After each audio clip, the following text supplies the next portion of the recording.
Welcome to our virtual town hall, and thank you so much for being here. I am your host, Dr. James Simmons, and before we get started, a couple of particulars, we got to get out the way. I want to thank Providence for bringing all of these amazing voices and smiling faces that you see in front of you here together. I also, of course, want to thank Dash Radio for giving us this platform to talk about. And listen, we are about to go there. We are about to get real deep about mental health, particularly in Black and Brown communities, and we're going to go there. So a little bit more on that. But before we go into the particulars, I want everyone here to have an opportunity to introduce themselves. So everyone you're seeing here, Rosie, how about we start with you?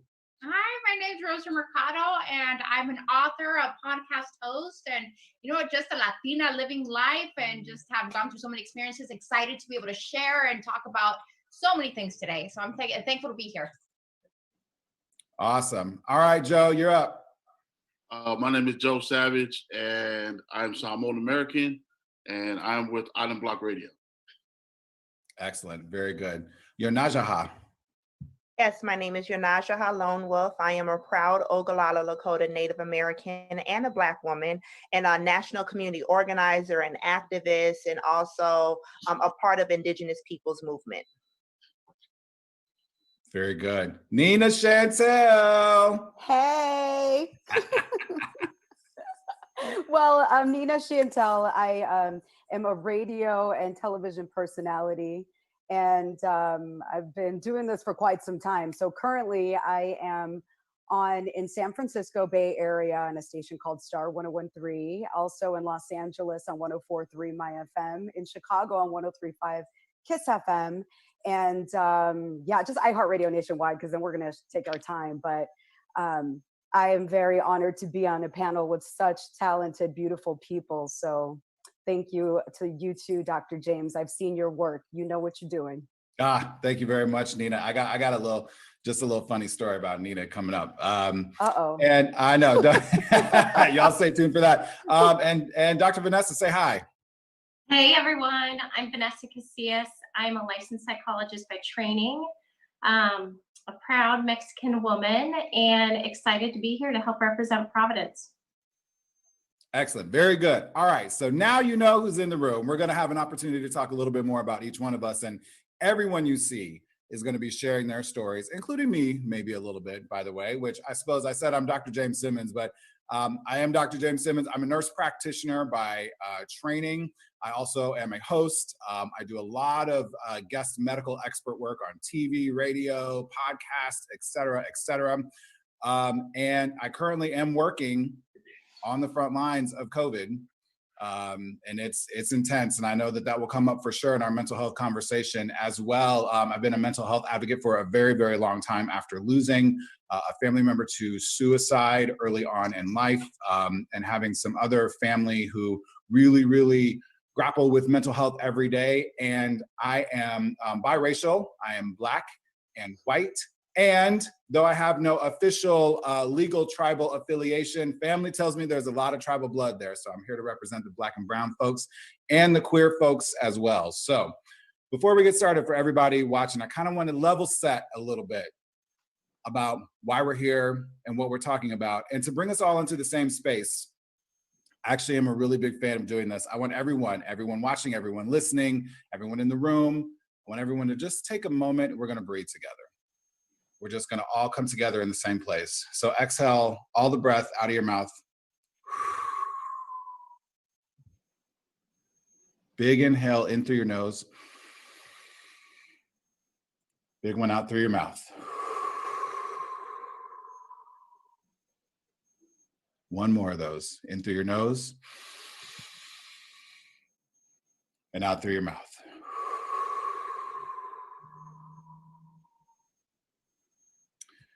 Thank you for doing that with me. And there is something so incredibly powerful about something that we were given from the moment we were born, and that is our breath, and how that breath can connect us to people around us. It can connect us to our situation, and it can absolutely connect us to our emotions and to our mental health, for sure.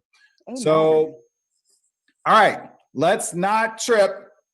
We are living in very challenging and traumatic times right now. From COVID-19 to climate change, obviously political, social, and economic unrest, much overdue. This year has profoundly affected our mental health and our well-being. And we got to talk about this because Black, Indigenous, and Latinx populations are being hit harder than white populations. Let's just be real, particularly when it comes to mental health issues. We, as a community, as a collective Black and brown community, are more than 2 times more likely to have mental health issues, but 30% less likely to seek help when we need it. Why is that?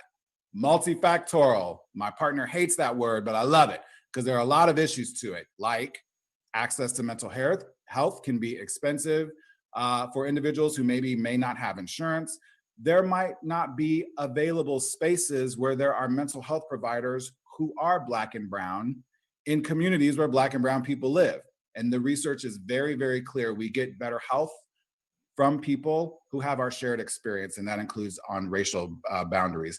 There also can be a distrust of the system. There aren't therapists of color readily available. There's cultural stigmas associated with asking for help. And for those who might be undocumented, there's basically no system at all. So all of this has to change. And speaking out about mental health inequities for Black, Indigenous, and Latinx populations is just the beginning. So our panelists, everybody you see here today, these voices you hear today, will discuss how their own communities and lives have been affected and ideas for how we can work together to make it better. Last little piece here. We're gonna get real. I've been given the green light from the powers that be at Providence and Dash to have some real conversation here. So our conversation is gonna cover a lot of real world issues and mental health issues. If you are struggling, if we bring up topics that are sensitive to you, that are triggering for you, that bring up feelings that might be difficult for you, if you need to talk to someone, there is always help available. Please reach out to the crisis text line. You just text TALK to 741-741 or the National Suicide Prevention Lifeline at 1-800-273-TALK or 1-800-273-8255. There's always someone there to talk to you if you need help or if you need to know how to help someone else. They're there to help you out with that. So, all of that being said, last thing for me personally, I think when we're talking about mental health issues, particularly with Black, Indigenous, and Latinx populations, and just in general, I think we have to be sort of open to being okay making mistakes. We have to sort of be open to having difficult conversations that might not come out right. So we have legends in the game, legends, Joe Savage, Nina Chantel on being on the radio, right? Being national personas. But sometimes y'all know, even when you are doing your thing on the radio, Nina, you might mess up. That's okay. That's how we learn. That's how we grow, right?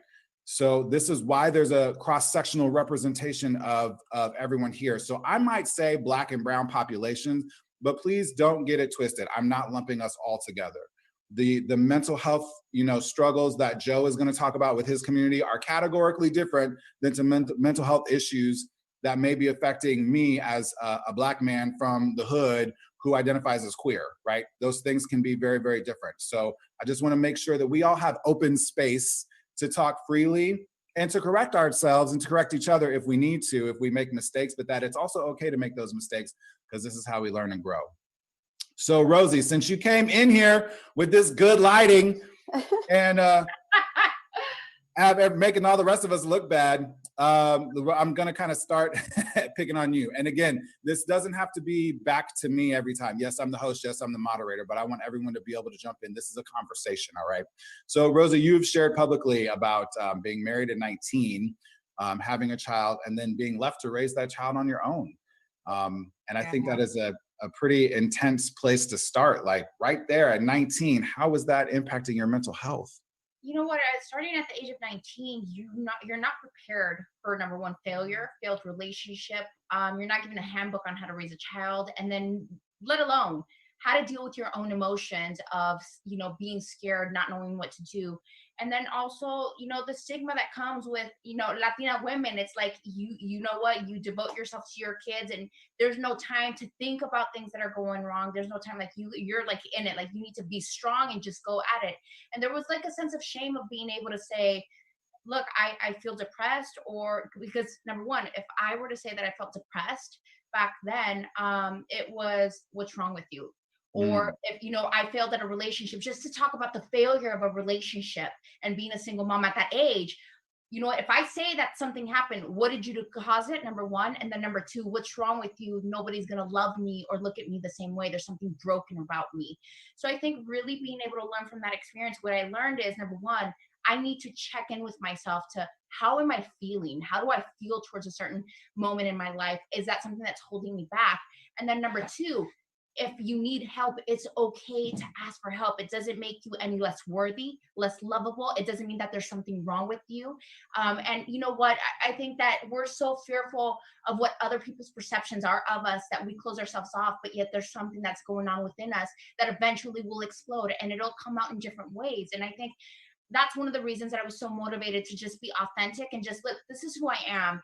And I've walked not this path once, but being left in relationships 3 times, it's not the easiest thing that, you know, to deal with. And I think it's okay to be able to look and say, hey, like, I fell, but I could get back up. I fell and I need help. Like, someone help me. I need help. To verbalize, I need help, was really, really important for me to learn, because I didn't know at age 19 that it was okay. I was so worried about judgment. I was so worried about looking weak. And coming from a Latina family, you know, I was raised, you're a strong woman. You get up and Yes, girl. crying. There's no Yes. time for crying. Like, Right. if you cry, that is weakness. Weakness is not acceptable. Are we sisters? Are we cousins? Are we in the same family? I feel like I'm talking to myself. It's so important that we talk about it. And I think just as women in general. Yes, girl. Women in general, feeling that weakness or just feeling alone and not being able to just, I think the biggest thing is it's okay to ask for help, and it's okay to act, you know, it's okay not to be okay. It's okay to feel anger. It's okay to feel sadness. But what's not okay is to stay there. And to get out of that, we need to figure out, number 1, we have to ask for help. 2, look for mentorship. 3, figure out who we're hanging around with. And then 4, the biggest one, verbalize, I'm not okay. I'm not okay. Just saying that is a big, big step. Right. Demi's teaching us stuff. Is that Demi's song, right? Demi Lovato, It's Okay Not to Be Okay. I want to pick up on that. And Nina, it sounds like you have something to add to this too, because I think there's a moment, right? I think it's a lot easier to say, okay, ask for help, figure out that you need help, and then ask for it. But Rosie, what was that, if you can think back to that, or even now, we do it all the time. We all do it as adults every day. What was that moment, that thing that pushed you over the edge to be able to ask for help? Because it's like, I know y'all were talking about being sisters. I feel like it's the same thing in you know, Black culture too. Like, nope, don't ask for help. Nope, you're cool. Don't let anybody know that you're crazy or whatever. You know, that stuff comes up, and at some point there's something that pushes you over the edge to say, yeah, too bad, I need to ask for help. What was that for you, Rosie? So it was a rippling effect. It was first the constant gaining constant weight because I was overeating. So I was trying to figure out, like, understand me and my body and my emotions and my thoughts, and body, mind, and soul are all connected. So when we hold on to something, which is negative emotion, our thoughts, it all affects us, you know, internally. And it, you know, everything that happens around us is a reflection of our internal self. So paying attention that I started gaining weight like crazy. I was overeating. I constantly was crying. I self-isolated. I didn't want to talk to anybody. I was completely depressed, completely sad. And when this didn't change for 6, 7, 8, 9 months, I hit rock bottom, where I just felt myself like finding myself in that spiral of going deeper and deeper into depression and not finding a way out of it. And the first person that I told was my mom. And from there, it was just like, I had to start researching. So that it was that moment that it was like, I had hit rock bottom. It was just getting worse and worse. And the thing is that I did not want to leave my room. I closed myself off. I didn't want to talk to anybody. And just the constant, like, I would start crying out of nowhere, and I didn't understand what was going on with me. And the thing is, I didn't know how to deal with my emotions. I didn't have anybody that I could talk to, and I didn't try to talk to anybody as well. So I really had to, when I hit rock bottom, it was just really self-examining and understanding that it's to acknowledge for myself that I was not okay. And it took me 8 months to say, I am not okay. I am feeling all this, and I don't understand what I'm feeling, and I don't know where it's coming from, but I'm just completely sad. I'm completely depressed, and this is taking a toll on my body, mind, and soul. And granted that I had a baby was the biggest thing that pushed me. It's like, if I'm not present for myself and I'm not taking care of me, how am I supposed to take care of her? And I think being able to verbalize that and then start searching, like, not the first verbalizing it, and then looking online for help and just trying to connect the dots and just saying, God help me. Like, spirituality was something that I found throughout that. So God help me, but talking to people that understood, therapists, coaches, like really trying to connect the dots, and it all came together. But it was really 8 months of being deep down in depression. Wow. Thank you. Thank you so much for sharing that. I appreciate it. And I think it's incredibly relatable, right? I feel like we've all been there in that moment where sometimes that first thing that you say, that thing is, I'm not okay, Yeah. right? Sometimes that's just it. And it's to not front on yourself. It's to not front on everyone else around you and what's going on in the world. And I have to be honest, I might be a little suspicious of anybody here in 2020 who's like, I'm great, I'm cute, I'm good. Because I mean, we might have moments where we're doing well, but I feel like if you are really conceptualizing what's going on in the world right now, there's at least a small part of you that is not good, right? So just saying that thing. So Rosie, thank you so much for that. Nina, I want to kind of give you an opportunity here to talk a little bit about, as an extension of what Rosie started in talking about being a Latina in a very, very male-dominated industry, that being radio, and your experience with talking about mental health, particularly, you were saying, wait, are we sisters? So it sounds like you had kind of a similar experience growing up as well. Well, I when everybody was introducing themselves and I was doing so, I failed to tell you that, yeah, I'm also Latina, I'm Mexican. My mom is Mexican and Spaniard. She looks like a güera. She's got, strawberry blonde hair, very light skin and green eyes.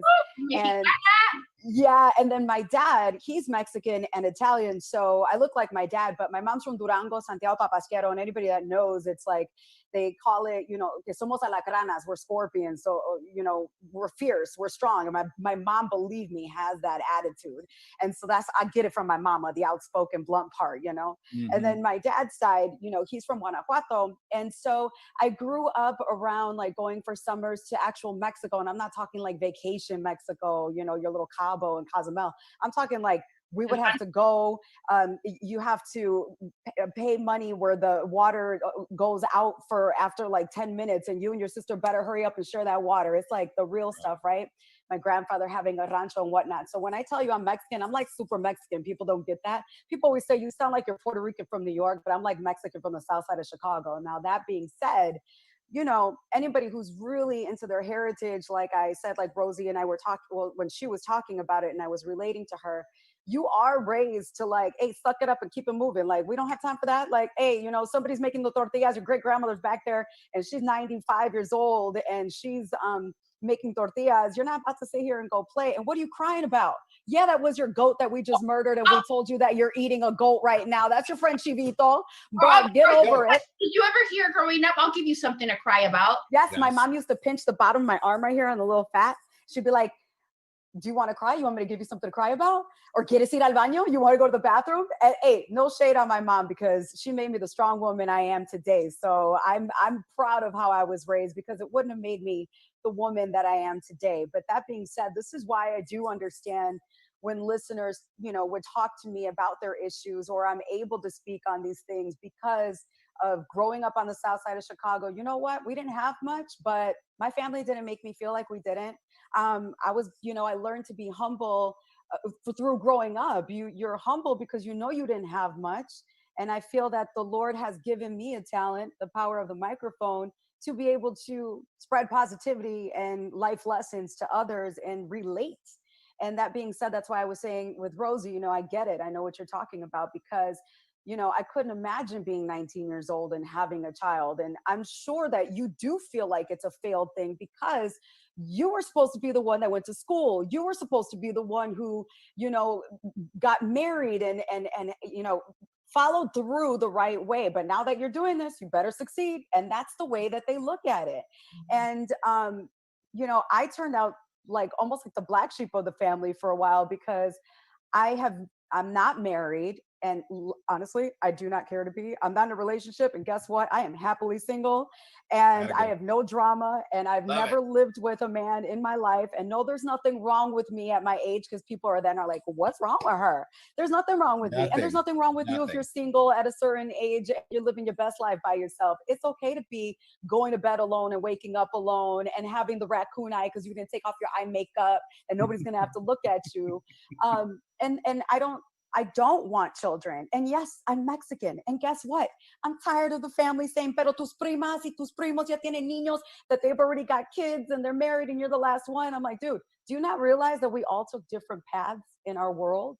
My path, I now realize after working with the Boys and Girls Club, maybe I wasn't meant to have children, not because I hate kids or anything like that. I personally don't choose to have anything growing in me and popping anything out and waking up in the middle of the night. That's not for me. But more power to my ladies, because you know what? We are the only humans that can do that. And that's powerful. So more power to my ladies, but I don't want it. So I feel like the children or the people that I'm supposed to be caring for are just the rest of the world, because I love people and I love helping others. And so people need to normalize it's okay that you're a single woman at a certain age and you're not married and you don't want children. And because you're Mexican, it doesn't mean you need to go and be in the kitchen and be cooking and have those kids. Guess what? I learned how to cook during the pandemic because I had to. Nina, I you know didn't what I really love know. that you're touching on is that you're touching on something that's really, really important. And I think this goes across all cultures, just being a human being. Low self-esteem comes a lot also from constantly comparing ourselves to other people.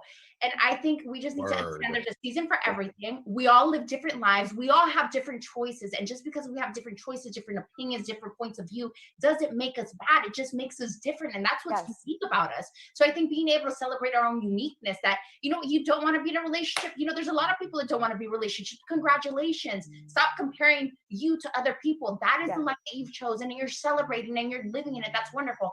And for those that who are in a relationship or want to, there's nothing wrong with wanting that.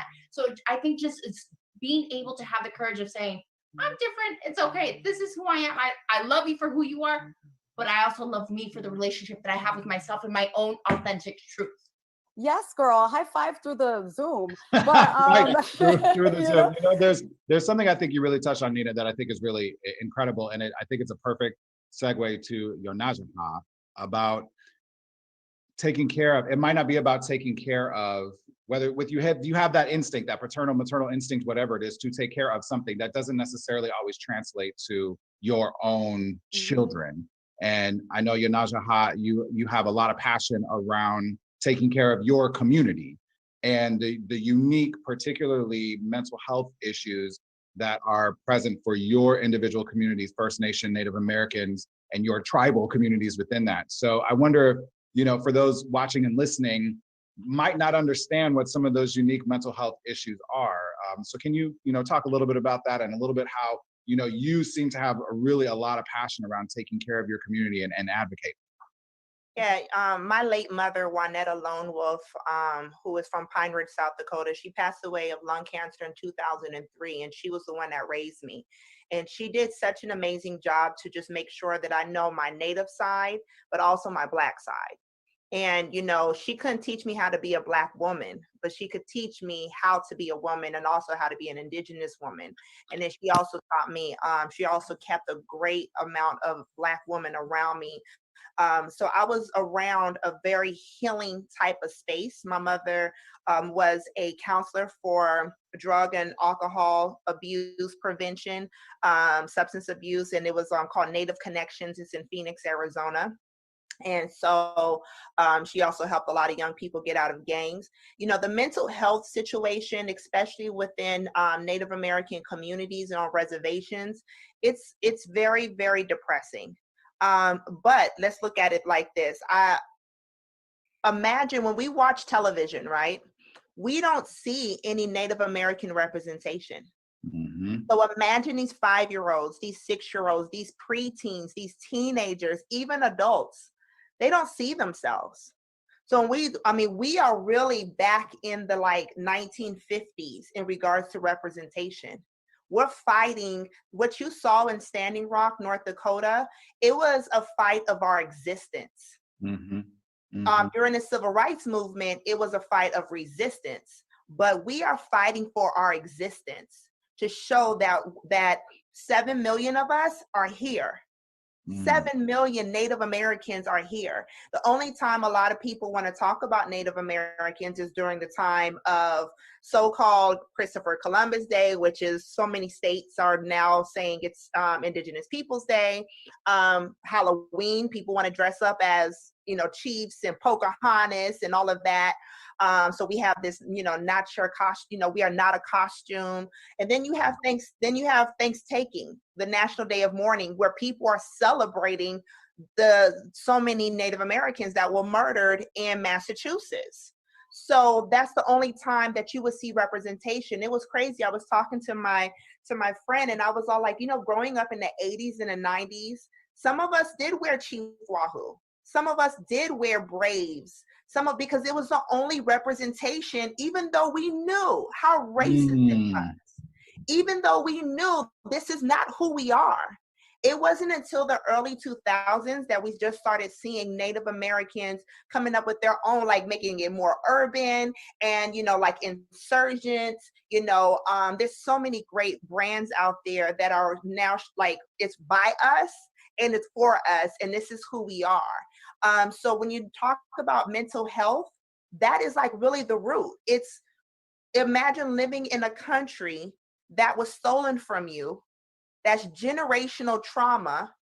And then you in 2020, you're like, where am I? And the only movies or television representation that they show is during the Cowboys and Indians. They don't talk about the recent people of today. They don't talk about Russell Means. They don't talk about Wilma Mankiller. They don't talk about Juanetta Lone Wolf, my mother. They don't, it's not enough. It's not enough. And myself being Black and Native American, I feel like I'm living in, like, I get it twice because of the fact that I'm looking at, okay, the mental health stigma, like, within the Black community, we don't talk about getting therapy or anything like that. But in the Native community, where are the resources for therapy? Right. There isn't no resources for therapy for mental health. We have the highest rate of suicide. Then because of the fact that young people, as young as like 13 years old, my cousin shot himself around this time last year. Suicide is when you come to my reservation in Pine Ridge, South Dakota, you will see nothing but signs of young people that just, they're honoring and in remembrance, but they were all suicide. And it's so horrific. Then you have diabetes because of poor foods or alcoholism. Once again, because of the fact that they're not, we're not feeling represented. So we're all the way, this conversation within Native American communities on mental health, we're way at the beginning. Like we're at the beginning of what is mental health. Wow. We're at the beginning of that conversation. We're not advanced to like, where we're talking about now, even on this Zoom, we're not advanced in regards to like, okay, well, who do you talk to? And then what resources do my people have to talk to? There is no resources. If I can interrupt you and just let you know that you're doing it. You are bringing awareness even to me. I was not aware of all of this. I will now pay attention. And I'm sure that everybody that you're representing, you right now are in a room, and while you're talking on Zoom, you might not realize that while you're saying that and you're hurting, and I can hear the pain in your voice, and I'm sorry for all of your losses as well.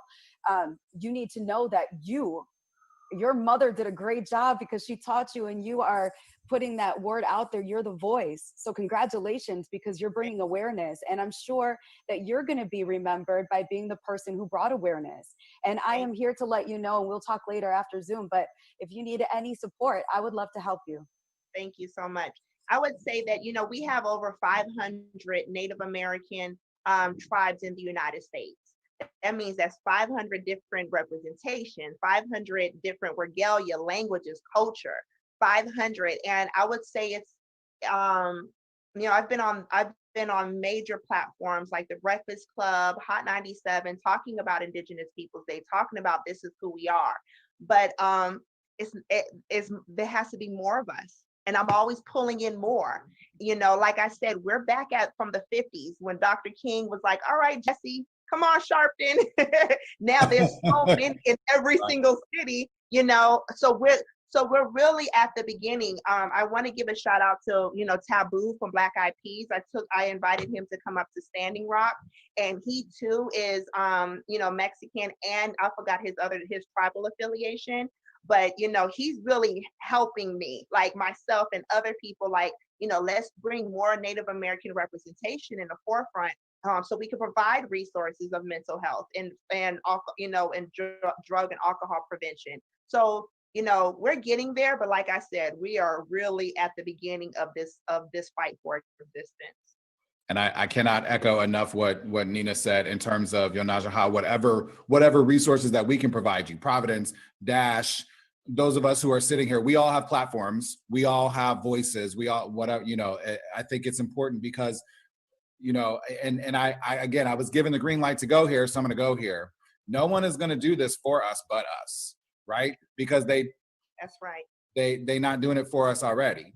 That's and right. So the changes that need to be made in whatever individual communities have to start from us and continue by being supported by us, right? As a Black man marching in these streets in the summer, yeah, after my father and mother marched in those streets in the 60s, it wasn't just Black folks out there, and we need that help. But it starts with us, right? So you are doing the thing, and and anyone listening, everyone here on this platform, obviously, as Nina said, any way that we can support you. And I think you bring up something that's very interesting, and I'm going a little bit off topic here, but Joe, I think there is a very interesting. I'm gonna get a little deep on y'all here.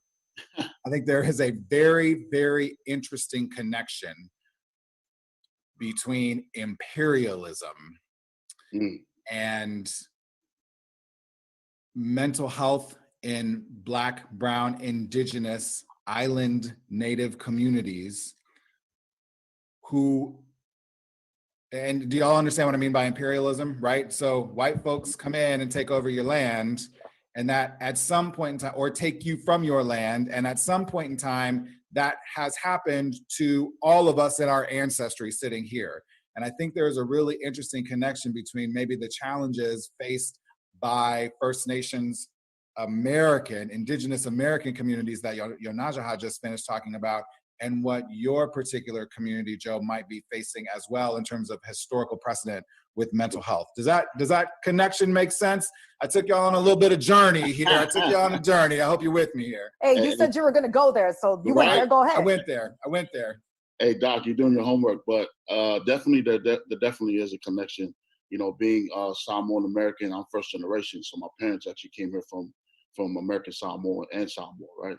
And so the actual relationship with America and with Britain, I mean, there's definitely some there's some residents that actually brought us over here, talking about us coming here in the 50s. I mean, we're barely coming here. So when you're talking about not having access and not having representation, we're really like the minority within the minority, right? And so a lot of the things when we actually came here from Samoa, when my parents came here, it was during that time, right? It was civil rights. The thing was that back in the islands, you didn't have to really worry about that because we owned the land, right? And so they were dealing with civil rights here, and then at the same time dealing with stuff with assimilation and acculturation, right? And so growing up in the hood, I actually grew up right here in Carson. They call it Little Samoa. That's between Long Beach and Compton, right? And so there's a huge Samoan American community in Compton and in Long Beach, and so really trying to figure out, during this time, and like again, kind of finding our way and creating a platform like which we have right now. And the interesting thing about it is that we've been here since the 50s, right? There's actually only a few media platforms, and we're one of the ones that we actually own one of them, and we connected with Dash Radio. And so, I mean, with regards to resources to the community, me coming home from college, right, growing up in the hood, losing my older brother to being murdered by a cop, right, and then losing a lot of my friends to the streets. I actually went away and got a football scholarship, right? Came back home, and my first thing was to actually give back to the community because I seen a lot of my folks. I came back to the same neighborhood, right? And so I've seen a lot of that a lot of my folks, and the thing that I was really touched by was I was just tired of burying my peoples, right? A lot of my folks are still involved in what we see, especially if you're from Los Angeles, blood and equipment, right? And so if you really trace that back to the beginning of it, I mean, we were immigrants at the time. So to kind of take up what that was and still be involved in something like that, that was never our fight, because that comes from Black folks, right? And being Samoan, but then growing up in the hood, they Black folks pretty much embraced us, and so we took up the fight. And so then now, present day, you got Samoans that are just killing Samoans just because of where you stay. You know what I'm saying? Mm-hmm. And so, being raised in that, and then me being I just turned 42. A couple of years back, I started to see, thanks to Rosie, man, like it seemed everything that she talked about, that was pretty much me. I figured out that I was depressed, right? Straight up, you know what I mean? And it was like, reaching out to my family and reaching out to my friends. It's interesting because, especially in the industry that we're in, you're the happy-go-lucky, you're the personable person. So when I figured out, and the interesting thing, the way I figured out that I was depressed was that it was on Instagram. I was reading somebody's post, and it was like, oh, these are all some of the symptoms of being depressed. And I was like, yo, that's me. See, it does help when people put out information and talk about it, because somebody reached out to you. Meaning, that touched you, and that's how you saw it. Look at that. I seen it. I read it, and I was like, yo, that's me. And then it's interesting because, like Rose, like, man, God bless you, Rose, but that whole process that you went through, as far as like figuring out what you was like. Again, I'm used to being active. I'm used to getting out there, and all of a sudden I wasn't. Right? I was just locked up in the room. I didn't feel like coming out. You know what I mean? But I was still like living my life. But then I just started to really kind of, separate myself from people. And then after a while, I just didn't want to go out anymore. So I think something that you're touching on, and I love this, and I think like you found this information on Instagram, but the thing is, God guided you and everything, and you came across this post and you found out, but the biggest thing is being able to accept it. And I just really want to push that message out, to be able to accept it, even if you don't tell 2 people. One thing that I found, like within Latinos, 1 in every 10 Latinos will even think about seeking a doctor if they feel like they have a mental illness, or they feel like they're in depression, or there's something going on. 1 out of every 10 Latinos. Wow. So for you to acknowledge that, you're like, oh my God, I read this post, that's me, I'm going through that. It is such a brave and courageous thing. And it doesn't mean that as human beings we're broken. It just means like, hey, I need help. And it's okay for me to say, like, I'm going through stuff. Like, we're human beings. There's seasons for everything. There's highs, there's lows, and there's different periods in our life. And to be able to celebrate the victories is wonderful. But to acknowledge when we're down deep in depression, or just feeling sad, or not feeling it, like, to acknowledge that's such a huge thing. So I hope people listen to what you went through and acknowledge that you had a moment where you weren't feeling right, where you weren't in the right place, where there was things going on, and that you were able to come out of that. Because I think the biggest step is just to say, I'm not right. Like, there's something going on with me. And you know what? I don't know what I need to do next, but I need help. And then to be able to reach out for that help. That help is out there. We just got to reach out for it. We got to find it. Can I ask you, Joe, how, once you related to that message, what did you do next? What's interesting was, I'm very close to my siblings, right? Because there's 10 of us, all real brothers and sisters, same for mom and dad. Dang, your mom was pregnant her whole life, fam. Right. I could not do it again. Whole life, her whole life she was pregnant. Right? So, she never got to drink. No, just kidding. pretty much, right? But I actually called my brother, and the interesting thing about that conversation was, I actually, he was the first one I told. And I said, man, I think I'm depressed. And I still remember that conversation because he just glazed over it. Like we didn't even talk about it. And I started telling some of my friends about it. And again, I don't think they believed me, because they thought I was like, I don't know if they just thought I was messing around, but I literally was like, asking for help. I said, hey, I think I'm depressed. I don't know what to do about this. And I mean, I think, sorry to interrupt you, Joe, but that to me, you just said everything right there. Yeah. In certain communities, when you reach out for help, they don't say, oh boy, you must be playing. Yeah, you fine, you cool, you cool. And I think what happens in Black and brown communities is we get to that point, like Rosie said, and you're like, damn, I was about to use the word straight. But I gotta stop doing that. As a queer man, I gotta stop using that word as good, right? Y'all know where I'm coming from. But you're like, I'm not good, right? I'm down, I'm bad, I'm in a place, y'all, I need help. And then even people like your boys or the people around you are like, oh, you playing, you know what I mean? Or you know what, just to get to that point where someone glazes over it or doesn't acknowledge, you have to stand up for what you're feeling and saying, hey, look, I understand that you think like I'm okay, but I'm telling you right now, I'm gonna say it one more time, I'm not okay. You're the first person I'm telling you. So, you know, if you're not gonna say nothing, just hear me out. To have the strength to tell someone, don't glaze over because my emotions are valid, that is you standing up for your voice and saying, this is valid, don't glaze over it. And it also teaches other people, sometimes we don't know when we glaze over stuff or we put stuff to the side. Sometimes we don't know because we are conditioned to do that. Hey, I'm not gonna pay attention to that because that's too scary. I don't want to acknowledge that you're going through that. You're gonna be okay. Let's just patch it up. You'll be okay. All right, what's next? How's your day going? But hearing Rosie and hearing Joe, it seems to me that you knew who your confidants were going to be. So you knew exactly who to go to, right? So you went to your mother. You're like, I know that's the person I'm going to go to. Joe, unfortunately, went to a person and they were like, so then he knew who was like next. And the fact is that you did not give up, Joe. And so that you did not give up when one person does glaze over it, you know, hey, if I've already made that first step by admitting the problem and wanting to seek help, then I'm going to go to the next person. So I'm sorry I just really am interested to know. So after whatever, you said this to your boys and then finally who paid attention? How long did it take? And then, I want to know the rest, please. Really, it was my other siblings. Right. So I actually reached out to my sister and then she was like, hey, you know what, you may want to, you know, get a counselor. And I was like, well, and again, in my mind, I was like, man, counselor is only for crazy people.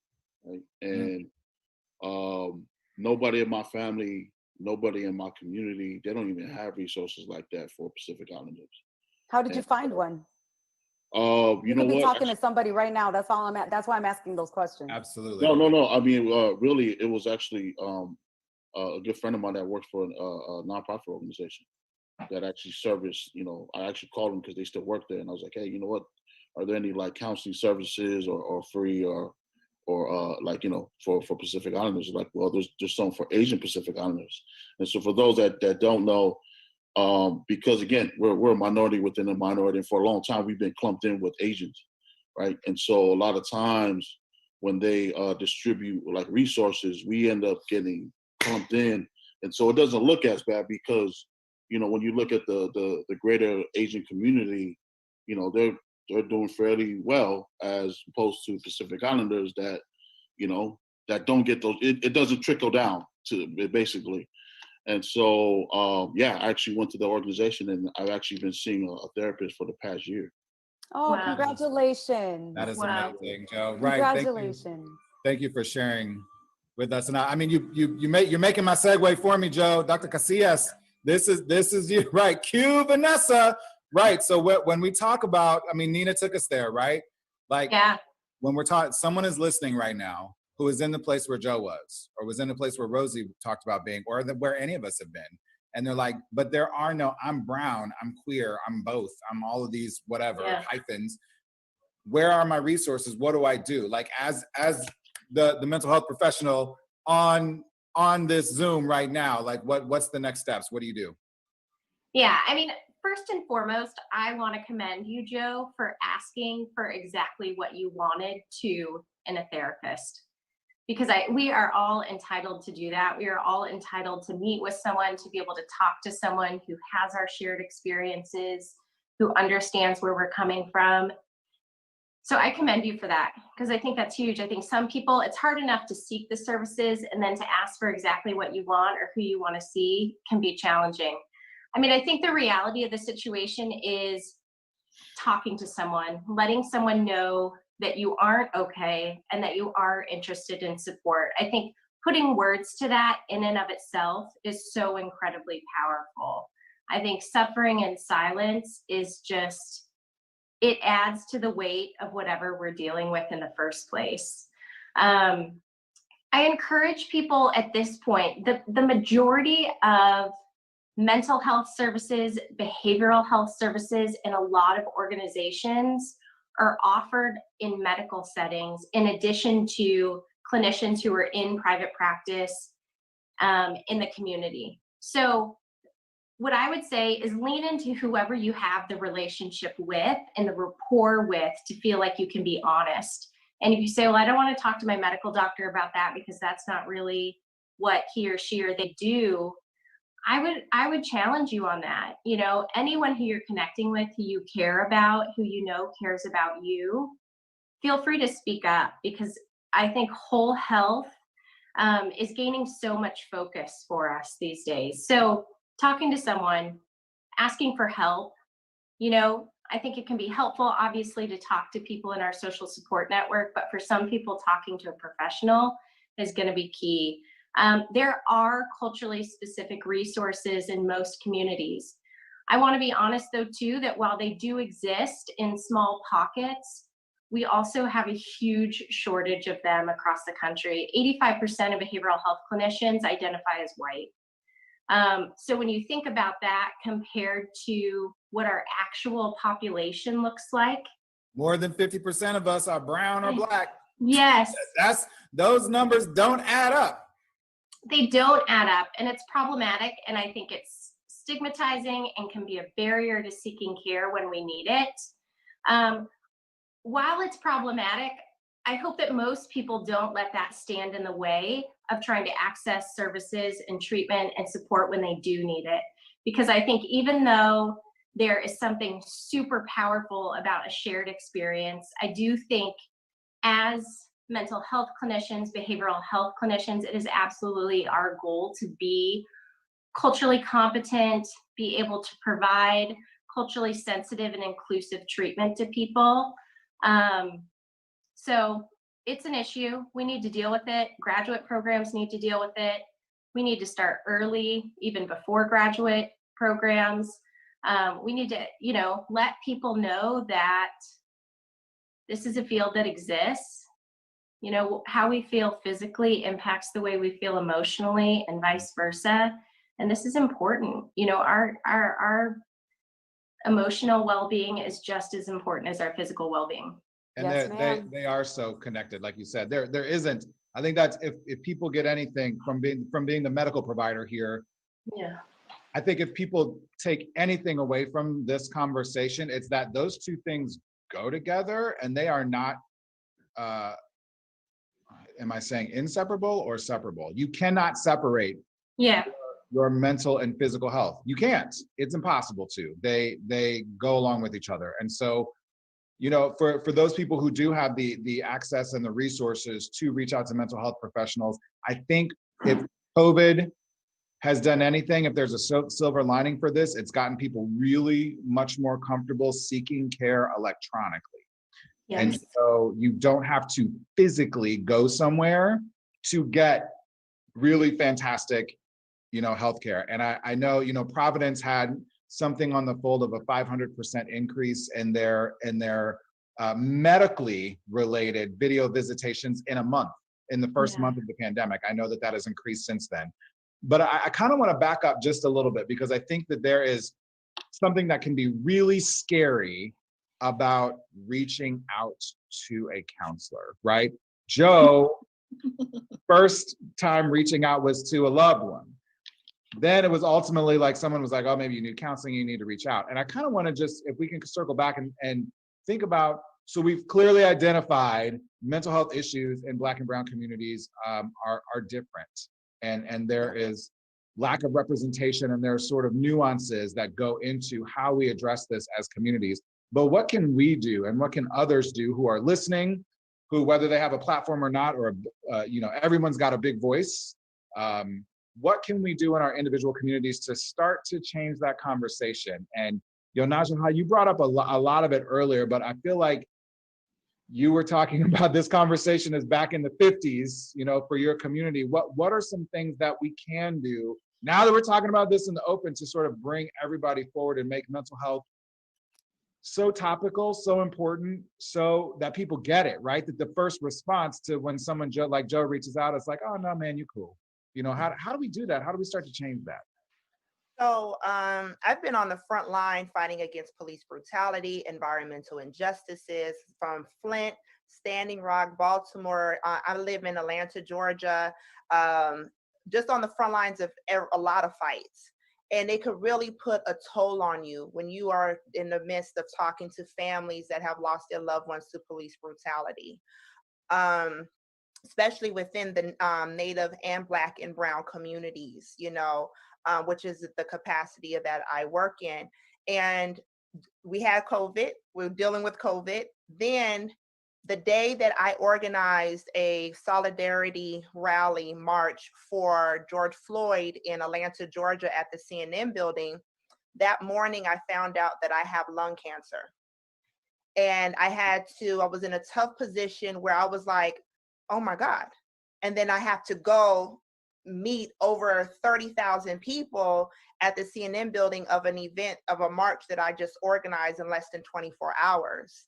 And I was just like, oh my God. So I'm dealing with lung cancer. And in the midst of this, I'm just sitting here, like I'm 42 years old. I have a 9-year-old and a 19-year-old. And Girl, you look good. Thank you so much. So the thing is that I was like, okay, what can I do that could still help our people, but I can't put myself, just because I have to keep myself at a high frequency in order to fight this cancer. So I was like, what can I do to be able to help our people, but not be in the fight like that? You know, I helped Mayor Keisha Bottoms put together a policing reform. We just did a lot of things in Atlanta, Georgia, as well as nationally. I work very closely with Until Freedom, Tamika Mallory, my son, as well as Sean King. Sean King is a good friend of mine, you know, so he was helping me through a lot of these cases and everything. And then I just took a pause. I went to Miami, went out there by the water, and just like, okay, what do you want me to do, God? What is the next step? The basis of community development is self-improvement. And so I started this on the third Sunday of every month called Revolutionary Healing. And I pick a place in Georgia outside, and it's free.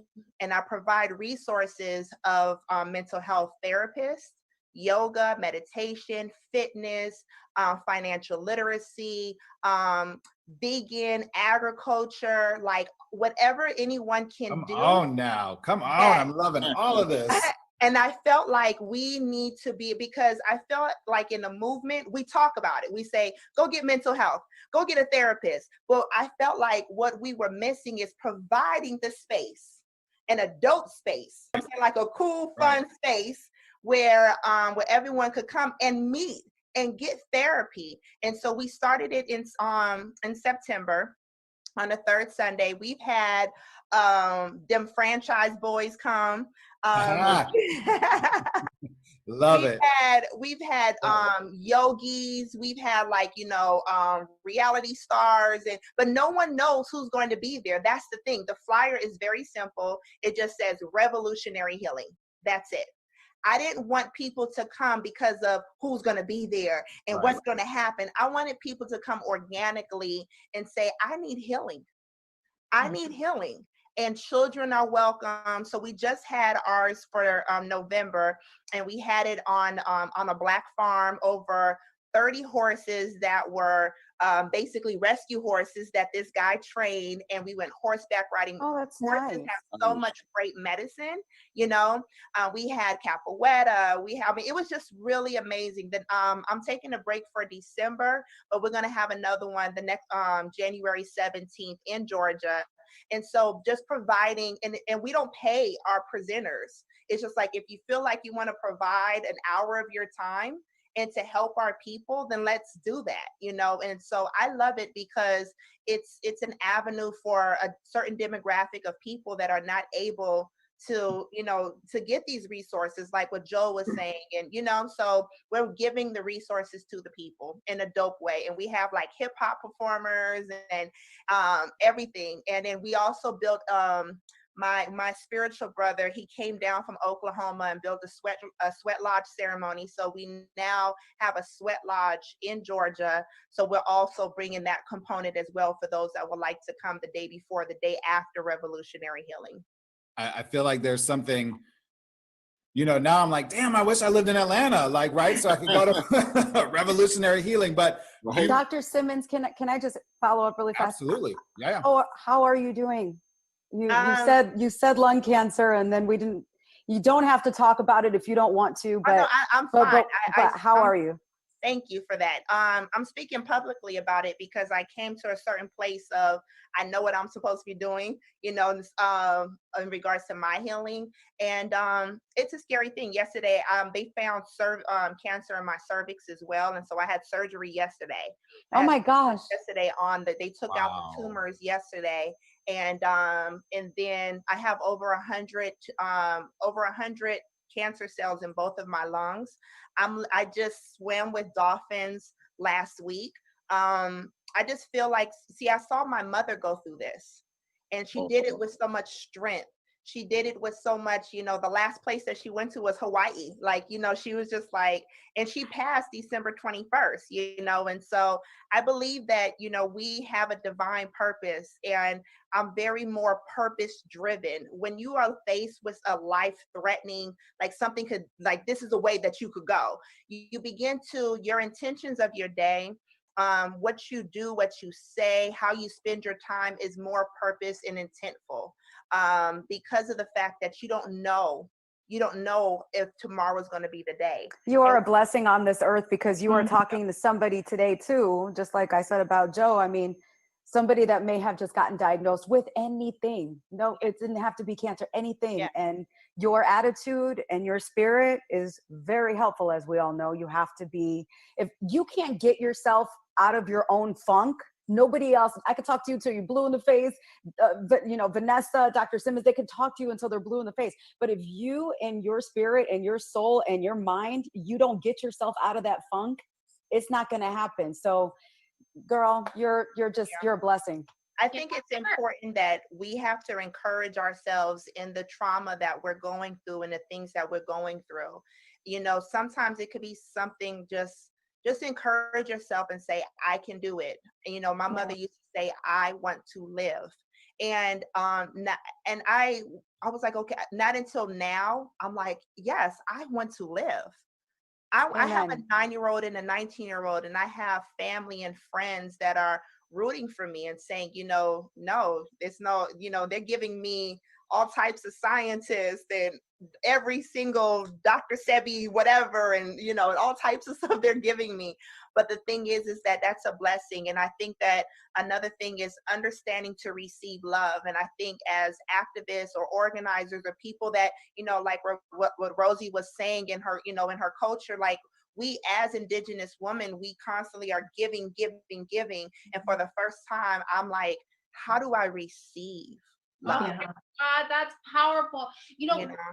I just want to share this, and this comes up, and for anybody that's listening right now, for anybody that's going through, depression, just, traumatic moments, or they've just been given, something so strong, they've been given bad news, or they've gone through a breakup, or they're just, right now through COVID, we've really been pushed to face our own fears, the reality of our lifestyle, the reality of who we are. We've been pushed to look inward, and sometimes we don't like what we see. So, with what you just shared, which, thank you for being vulnerable and strong enough at the same time to be able to share something that you've been given. And thank you for being, sharing your testimony of strength, of looking at that moment. But I think two things that we can ask when someone's going through that, and if you're going through that because you're strong, you saw your mother go through it, and instead of choosing to be a victim of your circumstances, you're really looking at this as, I have a purpose, I have a voice, I have a story. What am I going to do with this? What is this teaching me? And where am I going to go with this? And not everybody, sometimes when they go through that, has the strength to go through that. So this is something that I hope you're encouraged to say, I don't like what I'm dealing with. I don't like the news that I've been told, but what quality questions can I ask myself to overcome this? And if you're listening right now, one thing is, what makes me happy? And what can I learn from this? What is this teaching me? And the moment you could ask quality questions in really strong and dark circumstances, this is when you choose to not be a victim of your circumstances, but this is when you could rise and just understand that each of us has power to our voice. There's a story that we all live through. And I just want to commend you on being strength, on showing love, and also being able to receive love is so, so important. So just encouraging people to, it's okay to receive love, because as you receive, you're able to give. If you don't fill your cup, there's nothing to give. It will soon enough be empty. And we got to constantly be able to give, but also be able to receive, because that's what makes us feel alive, and that's what keeps us going on our purpose. And to feel like we can receive just because we are valuable. Yes. As a human being. Yes. Right. I think a lot of us, and it sounds like this is sort of cross-culturally, a lot of us feel like, well, it's okay for me to receive whatever this is because I have done this thing for a person, or because I feel this role for someone else in the family, right? Or with your friends. No, you can just receive that, and you can just take care of your own mental health and physical health because you are valuable as a human being. And I think ultimately that message of you being valuable simply because you are a human being does not get translated, does not get delivered to Black and brown communities in the way that it should. And so sometimes we just don't, like, at the end of the day, bottom line, we just don't feel like we're worth it. There's something's wrong in my head and I know it. But no one has told me repeatedly throughout my life that I can trust my own voice, that I can trust that I know what's wrong within my head, or not even wrong, but that something is in my head that I don't like, or something that is in my body that I don't like. We get told time and time again, directly and indirectly, that we're not valuable enough to have those expressions and those feelings and to trust that. And so, you know, Najaha, I think you've had me on the verge of tears the entire time. But to be able to talk about your diagnoses and everything that's going on in your life openly, and to say, I think this was the powerful point that I took away from, you know, what you shared with us, is that you are valuable as a human to receive the love and the care that you need mentally and physically right now, just because of who you are. Not because of revolutionary healing, not because of your activism work, not because of all of this, just because of who you are. And I think everyone listening needs to know that. And I think everyone listening as well also needs to know, Dr. Casillas, what are some of the resources, particularly Providence specific, and that people can reach out to electronically, we brought that up, or physically in person, or what are some of those things when they are ready to receive that care? Yeah. I think what I want to say to you just real quick about your Naj's work is pushing the information out, I think, is something we can all do, and a gift we can all give anyone that's in any of our circles that we run in. Because I think waiting for people to ask for help, waiting for people to let us know they need us, may be too late in so many instances. And people might not need that information now, but they might need it later, or they might know someone who needs that information about resources, therapists, whatever it might be. As far as Providence's goal is absolutely to be able to address behavioral health issues, mental health issues, be able to address our emotional well-being at every point of care. Behavioral health is a part of care at every point of care. And so we have services, you know, across our system.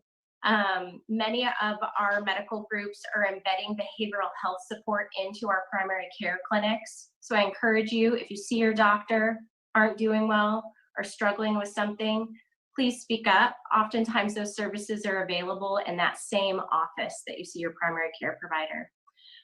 But in addition to that, there's a whole huge behavioral health care continuum. So if you need a higher level of service, chemical dependency, eating disorders, to see a psychiatric prescriber, potentially even more acute services like inpatient support, all that stuff exists within Providence. We want to be able to provide patients with the care they need wherever they present. And two, it is our goal as an organization, is our belief as an organization in whole health, that we can't separate those things. They aren't different. What impacts us physically, like I said, impacts the way we feel emotionally and vice versa. Often too, pre-COVID, I think one silver lining of COVID for us is it totally accelerated access to telehealth. Oftentimes I think a barrier to seeking behavioral health services was, okay, here's this phone number, go talk to this person at this other place.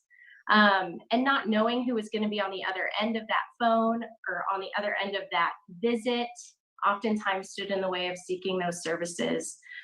People can now get access to care in the comfort of their own home, with social support around them if that's needed too. So telehealth, one silver lining for me for sure of this COVID thing, because I think it is here to stay. And once we're through this, I think people will, absolutely be able to access face-to-face care or continue to seek support through telehealth. But Excellent. Thank you, Dr. Casillas. I think, this is what's so funny. There are about 100,000 questions that I had and that Providence put together, and we got to about 3 of them. And I'm glad we didn't get to the scripted questions, because I feel like there was a lot of authenticity in this conversation and a lot of realness, and emotion that we need to learn as people, regardless of where we're from, to be comfortable with. And sometimes it's difficult, right? Let's be real. When we hear the words cancer, we think death. And that makes us all really uncomfortable.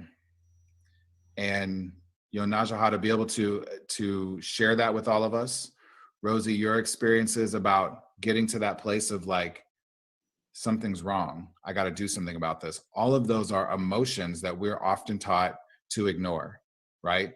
Joe, the strength it took for you to get to a place where to reach out to a loved one and be like, I need help, right? That all of that is huge. And I think that all the questions in the world about, what can we do? Rosie, I had all these questions for you about, empowering young women and all of that. At the end of the day, I think as examples in our communities of being real and authentic and talking about this in a real way is how we empower our communities. And so in that spirit, and unfortunately in the spirit of the fact that we got to wrap up, unfortunately, I'm going to give everybody a chance to just real briefly, 10, 15 seconds, just some parting words to whomever, to your younger self who might be listening to this conversation right now. What are you going to say? Who has not quite been able to take that step to receive care, to reach out for that help that they need. Nina, I'm gonna start with you. I would just say that love yourself, accept who you are. If there's something that's going on, now would be the time to evaluate it, because that's one thing about 2020 is that we've had a chance to figure out what it is that we want to change, what is going to give us comfortability, and just how strong we really are. We've all gotten through a lot at this point. And for me, I more so feel like I want to help others continuously. And I know how hard it is. Like we didn't really get into, but being a Latina, a woman, coming from not that much to a male-dominated industry where I've heard, seen, and experienced a lot. And let me tell you, a sister is still here and didn't do it with an agent or any other mouthpiece. She's got her own, and it's okay to have your own mouthpiece. Love it. Yes, it is. That's what I want to say. Thank you, Nina. By the way, I just have to, I was going to try to embarrass Nina earlier, but I stayed in Chicago for almost 15 years, where I was like a little bit of a I think the kids say fangirl for Nina. Really? Windy City Live and whatever and everything. So I know all about Nina from Chicago back in the day. I'm a fan too. I lived in Chicago as well, so I'm a fan too. Oh my God, I love you guys. When Providence reached out and was like, we want you to have this town hall on Dash, and Nina Chantel's going to be there. I was like, wait, what? Nina Chantel, stop. Oh, I'm still on Windy City Live and Kiss FM. You guys still repping the Shy.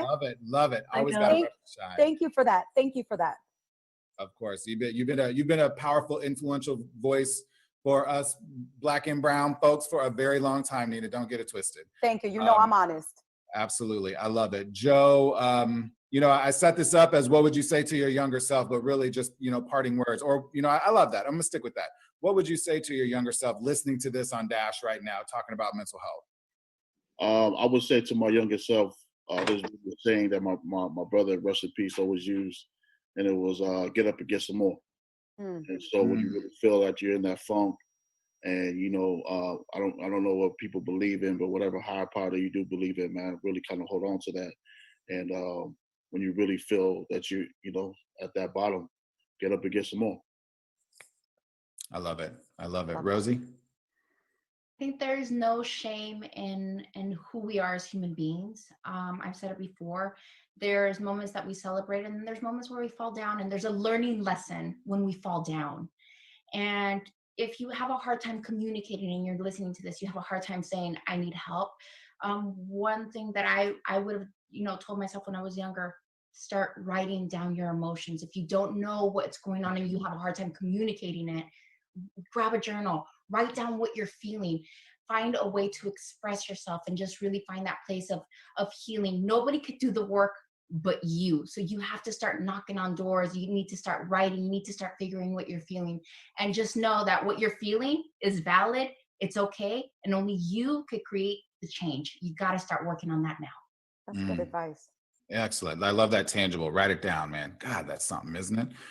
Najaha, what would you say to you? I mean, you said a lot to us today. What would you say to your younger self as well with this conversation?